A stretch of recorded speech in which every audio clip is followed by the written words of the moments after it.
অবশেষে আমাদের এই কম্পিউটার ক্লাসের ওয়ান্ডারফুল ব্যাচটিও কমপ্লিট হয়ে গেল। আবার কবে দেখা হবে জানি না, তার জন্য সবাই মিলে একটা পারফেক্ট ইভিনিং স্পেন্ড করার জন্য চলে আসলাম এই হোম কাম রেস্টুরেন্টে। ভেতরে ঢুকেই দেখলাম চারিদিক খুব সুন্দরভাবে ডেকোরেশন করা রয়েছে। ডেকোরেশনই হচ্ছে কিন্তু মেন একটা পয়েন্ট, যেটা কিন্তু কাস্টমারদের অ্যাট্রাক্ট করে। আর এই রেস্টুরেন্টটি ছিল পুরোটাই সাইকেল থিমড, মানে সাইকেলের সমস্ত পার্টসগুলোকে ইউজ করে রেস্টুরেন্টটাকে ডেকোরেট করা হয়েছে। দেখতে পাচ্ছ কত সুন্দরভাবে এখানে সাইকেলের স্পোক দিয়ে চাকাগুলোকে ইউজ করে একটা স্টাইলিশ ব্যাকগ্রাউন্ড তৈরি করা হয়েছে। তো এখানে কোনটা কি অর্ডার করবে সেটা নিয়ে সবাই ব্যস্ত ছিল, সেই ফাঁকে আমি চারিদিকের ভিডিও নিচ্ছিলাম। So finally the menu is here.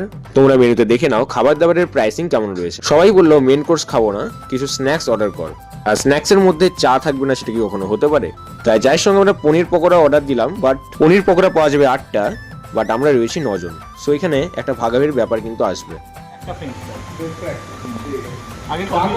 Paneer pakora 8 piece হলে তো ঝামেলা লেগে যাবে।